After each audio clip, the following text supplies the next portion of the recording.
जय हिंद। मैं गोपाल जी ठाकुर आप सभी को गुरुकुल यूट्यूब चैनल में स्वागत करता हूं। इसके पहले ये मेरा पॉलिटी का दूसरा सेकंड वीडियो है, जो कि फर्स्ट वीडियो हम लोग 1600 से लेकर 1793 तक समझे थे। 1600 ईस्वी में ईस्ट इंडिया कंपनी व्यापार करने के रूप में भारत आई थी और 1793 के चार्टर एक्ट तक हम लोग समझे थे। 5 चार्टर एक्ट में से पहला चार्टर एक्ट था 1793 का, जो कि हम लोग समझ चुके हैं पीछे वाले वीडियो में। अगर आप लोग वो वीडियो नहीं देखे हैं तो सबसे पहले वो वीडियो देखिए, उसके बाद में इसको तो समझ में अच्छी तरह से समझ में आएगा। सेकंड नंबर का चार्टर एक्ट था 1813 का। तो आइए हम लोग समझते हैं कि चार्टर एक्ट 1813 में क्या था। उससे पहले ये समझे कि चार्टर एक्ट होती क्या है। पीछे वाले वीडियो में भी हम समझाए थे चार्टर एक्ट क्या होती है। ईस्ट इंडिया कंपनी और ब्रिटिश गवर्नमेंट के बीच में जो चार्टर मतलब एक्ट लाया गया था, जो कि 20 साल का एग्रीमेंट होता था, उसी को चार्टर एक्ट कहते हैं। इसमें मुख्य रूप से कुछ बातें थे जिसको हम लोग समझते हैं। इसमें मुख्य बातें तो यह था कि सबसे इम्पोर्टेंट महत्वपूर्ण बात यह है चार्टर एक्ट 1813 में कि जो कंपनी का एकाधिकार था उसको कुछ हद तक खत्म किया गया और ईसाइयों को धर्म के लिए अपने धर्म को प्रचार की अनुमति मिल गई और प्रत्येक भारतीयों पर 1 लाख रुपये प्रति वर्ष शिक्षा पर खर्च करने की प्रावधान किया गया। ईस्ट इंडिया कंपनी का व्यापार एकाधिकार को समाप्त कर दिया गया, पहले भी हम बताए हैं। किंतु चाय के व्यापार एवं चीन के साथ व्यापार पर कंपनी का एकाधिकार बना रहा। चाय और चीन के साथ जो व्यापार था कंपनी का, उस पर एकाधिकार बना रहेगा, बाद बाकी वो खत्म कर दिया गया। इसका प्रभाव आज भी हमको संविधान में देखने के लिए मिलता है, जो कि हमारे भारतीय संविधान के भाग 3 में अनुच्छेद 12 से लेकर 35 तक जो है फंडामेंटल राइट है, उसमें अनुच्छेद 25 में आज भी यह लिखा हुआ है कि आप किसी भी धर्म का हैं उस धर्म का आप प्रचार प्रसार कर सकते हैं, कोई कुछ नहीं बोल सकता है। इसका प्रभाव आज भी देख रहा है। किस चार्टर एक्ट का? 1813 का चार्टर एक्ट का प्रभाव आज भी दिख रहा है। ये उस टाइम का जो है सो फोटो लगाए हुए हैं, आप लोग देख सकते हैं। नेक्स्ट उसके बाद 1813 के बाद 20 साल के लिए ये चार्टर एक्ट भी ईस्ट इंडिया कंपनी और ब्रिटिश गवर्नमेंट के बाद बीच में साइन की गई। उसके बाद 1813 के बाद में 1833 का चार्टर एक्ट आया। इसमें समझते हैं क्या हुआ। इसमें जो बंगाल का गवर्नर जनरल था उसका एक नया रूप दिया गया, उसको अब बंगाल के गवर्नर जनरल न बोल के भारत के गवर्नर जनरल कर दिया गया। और बंगाल जो बम्बई और मद्रास प्रेसिडेंसी पहले अलग अलग होते थे, अब वो इसके अधीन आ गए हैं। अधीन मतलब इसके नीचे काम करने लगे, वो मतलब हेड हो गए हैं और बम्बई और मद्रास प्रेसिडेंसी इसके अंदर में आ गए। इसके व्यापारिक स्वरूप के रूप में ब्रिटिश ईस्ट इंडिया कंपनी के जो चीन के साथ में जो चीन या चाय पर में जो उसका व्यापार का अधिकार था, उसको भी ये खत्म कर दिया गया। कौन चार्टर एक्ट? 1833 के चार्टर एक्ट जो था, इसमें चीन के या चाय के साथ चाय पे जो व्यापार था, एक अधिकार था ईस्ट इंडिया कंपनी का, उसको खत्म कर दिया गया। इसमें सबसे बड़ी बात यह थी कि सिविल सेवा के चयन के लिए खुली प्रतियोगिता की प्रणाली शुरू करने का प्रयास किया गया। हालांकि इस प्रावधान को कोर्ट ऑफ डायरेक्टर के मतलब वो विरोध किए के बाद नकार दिया गया। मतलब वो विरोध के वो सहमति नहीं जताए, उसके बाद उसको नकार दिया गया, जो कंपनी के अधिकारियों की नियुक्त करने का विशेषाधिकार रखता था। चार्टर एक्ट 1853, 1833 के बाद में 1853 का चार्टर एक्ट था, जो हर एक 20 साल पे जैसो ईस्ट इंडिया कंपनी और ब्रिटिश गवर्नमेंट के बीच में साइन किया जाता था, जो कि 1793 में पहला था, सेकंड था 1813 में, थर्ड था 1833 में, ये फोर्थ नंबर का है 1853 में। 1853 में जो है सो चार्टर एक्ट है उस यह समझते हैं यह 1853 का चार्टर एक्ट 1852 के सेलेक्टेड कमेटी के रिपोर्ट के आधारित था। मतलब 1852 में कमेटी सेलेक्टेड कमेटी बनाई गई थी, जिसके रिपोर्ट पर यह आधारित था। इसमें समझते हैं मुख्य बात क्या थी। इसमें मुख्य बात कंपनियों को जो प्रावधान जो कुछ भी अधिकार दिया गया था उसको पूर्ण रूप से खत्म कर देगी। चार्टर 1853 के अनुसार डायरेक्टरों की संख्या 24 से घटा करके 18 कर देगी, जिसमें 6 सम्राट द्वारा मनोनीत किए जाने। सम्राट द्वारा मतलब अंग्रेज का जो शासक थे उनके द्वारा मनोनीत 6 करने का प्रावधान रखा गया।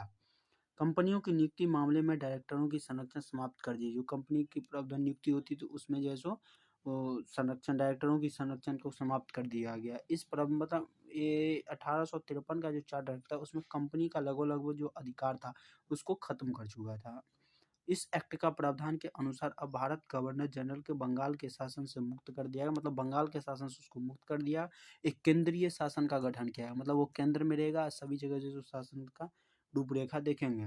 गवर्नर जनरल को अब भारत के शासन को केंद्र रूप में संभालना था, भारत के केंद्रीय शासन के रूप में संभालना था, वो बंगाल के रूप में नहीं संभालना था। इस प्रकार चार्टर एक्ट 1853 ने भारत में केंद्रीय प्रशासन की नींव रखी। इस एक्ट के अनुसार सिविल सेवा की भर्ती हेतु खुली प्रतियोगिता का प्रावधान किया गया। 1854 में भारतीय सिविल सेवा हेतु मैकेल समिति का गठन किया गया। 1854 में एक समिति का गठन किया गया, जिस समिति का गठन किया था, कमेटी का या समिति का गठन नाम क्या था, मैकेल समिति।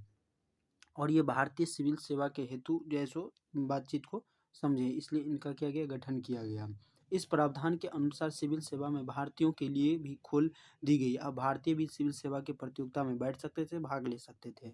कब? 1854 के बाद से। परंतु आयु अर्थ को 18 से 23 वर्ष रखा गया था, जो कि उस समय शैक्षणिक स्तर के अनुसार न्यायसंगत नहीं था, क्योंकि उस समय शिक्षा की, क्योंकि जबकि 1833 में जैसो 1 लाख रुपया प्रति वर्ष हर भारतीय पर खर्च करने का प्रावधान ही लाया गया था। 1854 तक क्या होने वाला था, उसमें जैसो 18 से लेके 23 वर्ष तक की आयु रखा गया, क्योंकि उसमें शिक्षा उतना लेवल नहीं बढ़ा हुआ था। कंपनी ने अपनी भारत में कंपनी भू क्षेत्र का विस्तार, भू क्षेत्र मतलब भूमि का विस्तार काफी बढ़ जाने के कारण इस एक्ट के द्वारा 2 नए प्रांत सिंध और पंजाब को गठित किया गया। सिंध और पंजाब को इस एक्ट, कौन से एक्ट, 1853 का जो एक्ट था उसके तहत किया गया, इसको गठन किया गया। भारत के गवर्नर जनरल, एक सेकंड इधर था, इस चार्टर एक्ट का कौन सा 1800 में किया गया, जिसके, एक सेकंड,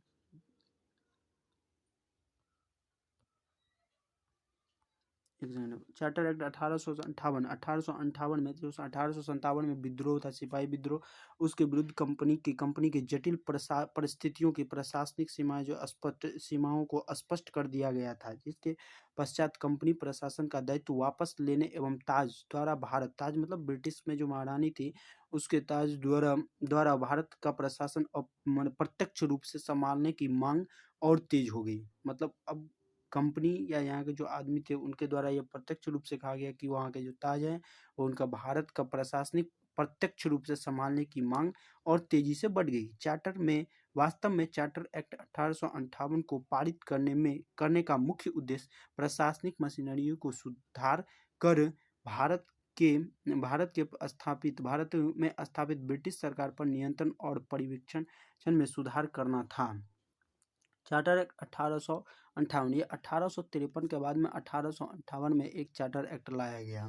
ये 20 साल नहीं चला। 1800 भारत का शासन ब्रिटेन की संसद को दे दिया गया। जो भारत का शासन प्रणाली था वो किसको दे दिया गया? ब्रिटेन के संसद को दे दी गई। अब ब्रिटेन के संसद ही डिसाइड करेंगे भारत में कहाँ क्या होना है, कब होना है, वो ब्रिटेन के संसद ही समझेंगे। कब से? 1858 से लिखा हुआ है। अब भारत के शासन का ब्रिटेन की ओर से भारत का राज्य सचिव को चलाना था, और भारत का राज्य सचिव उसको क्या किया, वो नियुक्त कर दिया। यहाँ पे डायरेक्टरों की सभा और नियंत्रण बोर्डों की मांग कर उनके समस्त अधिकार भारत सचिव द्वारा शासन प्रणाली को समाप्त कर दिया गया। इस सहायता के लिए 15 सदस्य भारतीयों का गठन किया गया। इसमें भारत परिषद में 15 सदस्यों के 7 सदस्य का चयन सम्राट और शेष सदस्यों का चयन कंपनी के डायरेक्टरों करते थे। मतलब 7 को 15 में से 7 जो है सो सम्राट करते थे, जो अंग्रेज होते थे, और जो बचे हुए थे उसको कौन करते थे? कंपनी के डायरेक्टर करते थे। भारत के गवर्नर जनरल को अब भारत का प्रथम वायसराय, भारत का वायसराय है। भारत का जो गवर्नर जनरल था कौन था? जो प्रथम बना था, लॉर्ड विलियम बेंटिक था, और वो बंगाल का अंतिम गवर्नर जनरल था, लॉर्ड विलियम बेंटिक। और उसको अब क्या कहा जाने लगा? भारत का गवर्नर जनरल कहा जाने लगा। और भारत का प्रथम वायसराय, सॉरी गवर्नर जनरल नहीं, भारत का प्रथम वायसराय लॉर्ड कैनिंग था। मतलब वायसराय, भारत गवर्नर जनरल को वायसराय कहा जाने लगा। लॉर्ड कैनिंग था जो कि भारत का प्रथम वायसराय था, जो कि भारत का ताज ब्रिटिश के प्रतिनिधित्व रूप में कार्य करेगा। भारत का वास्तव वायसराय भारत सचिव की आज्ञा के अनुसार कार्य करने के लिए बाध्य था। ब्रिटिश संसद में भारतीय मंत्री और वायसराय गुप्त पत्र के व्यवहार करने प्रति संसद को भारतीय ब्रिटेन सरकार हेतु बजट रखने का अधिकार दिया गया। यहाँ भारत का जो राज्य सचिव थे उनको ब्रिटेन के संसद में ब्रिटेन के संसद में अपनी बात को रखने के लिए और बजट को प्रस्तुत करने का अधिकार दिया गया है। इस एक्ट के क्रम में महारानी विक्टोरिया, यहाँ पर जो आप लोग फोटो देख रही है महारानी विक्टोरिया का फोटो है, वहाँ का महारानी थी ब्रिटेन का, ने कुछ घोषणाएं की जिनमें तत्कालीन वायसराय रहे लॉर्ड कैनिंग जो बना था वायसराय, भारत का प्रथम वायसराय था, वो लॉर्ड कैनिंग ने इसे कहाँ पढ़ा, वहां पर घोषणा की कौन, महारानी विक्टोरिया घोषणा की ब्रिटेन के संसद में। यहाँ पे कौन पढ़ा, लॉर्ड कैनिंग ने कहाँ पढ़ा, तो इलाहाबाद के दरबार में 1 नवंबर 1858 को पढ़ा। भारत क्या था उसमें लिखा हो, सो देखिए भारत पहला लिखा होता है, भारत के सभी धर्म की प्रचार मान्यताओं और परंपराओं का सम्मान किया जाए। विक्टोरिया, महारानी विक्टोरिया क्या बोली कि भारत में जितने भी धर्म के आदमी हैं वो अपने पारंपरिकों का धर्म और सभी धर्मों के प्राचीन मान्यताओं का और परंपराओं की सम्मान किया जाएगा। वहाँ का मतलब कि यहाँ के जो जितने भी धर्म है उसको सभी को सम्मान किया जाएगा। सेकंड नंबर क्या था, भारत के सभी राजाओं के पद का सम्मान करते हुए ब्रिटिश राज के क्षेत्र विस्तार को तत्कालीन प्रभाव से रोक दिया जाएगा। मतलब कि जो ब्रिटिश राज का जो क्षेत्र प्रभाव विस्तार हो रहा था उसको तत्कालीन प्रभाव से रोक दिया जाएगा। नेक्स्ट था उसी में कि सभी भारतीयों को सिविल सेवा की परीक्षा में सामान्यता का दर्जा दिया जाएगा। जो भारतीय सभी जितने भी भारतीय तो उनको सिविल सेवा में सभी को समान रूप से अवसर प्रदान कराया जाए। ये कौन सा घोषणा किया गया, 1858 की जो घोषणा की थी महारानी विक्टोरिया ब्रिटेन के संसद में, उसे यहाँ भारत में कौन किए, लॉर्ड कैनिंग, जो कि भारत के प्रथम वायसराय थे लॉर्ड कैनिंग। उन्होंने इलाहाबाद के दरबार में 1 नवंबर 1858 को ये चीज का घोषणा किया। लिखा हुआ है भारत में मध्यम वर्गीय जनता के लिए शिक्षा एवं उन्नति के नए अवसर को उपलब्ध कराया गया। इस वीडियो में इतना ही था। इस वीडियो में हम लोग कंपनी का जो शासन था 1600 से लेकर के 1858 तक इसको हम लोग समझे। अब 1858 से जो सम्राट का शासन है 1947 तक उसको हम लोग अगले वीडियो में समझेंगे। आप लोग को ये वीडियो अगर अच्छा लगे या इसमें जो कुछ भी कमी हो आप लोग कमेंट करके हमें बता सकते हैं, हम उससे सुधार करेंगे। ये मेरा आपसे अनुरोध है कि आप जरूर उस चीज़ मेरे कमियों को बताएं, इस वीडियो में क्या कमी है इसको जरूर हम जो है सो आने वाले टाइम में दूर करने का कोशिश करेंगे, और हो भी रहा है धीरे धीरे, क्योंकि जो मेरा फर्स्ट वीडियो था और उसमें और इसमें काफ़ी अंतर होगा, आप देख सकते हैं। और पहला वीडियो पॉलिटी का अपलोड हो चुका है, ये सेकंड वीडियो था, ये कल ही आने वाला था, लेकिन सरस्वती पूजा के कारण ज़्यादा व्यस्त होने के कारण हम वीडियो कल अपलोड नहीं कर पाए, और इसी कारण आज ये वीडियो अपलोड कर रहे हैं। बहुत जल्दी ज्योग्राफी का भी कंटिन्यू क्लास हो जाएगा अपलोड, और आप लोग देखें जिस इसमें जो कोई भी कमी हो वीडियो में आप जरूर हमें कमेंट करके बताएं, और उसको हम आने वाले टाइम में सुधार करेंगे। जय हिंद।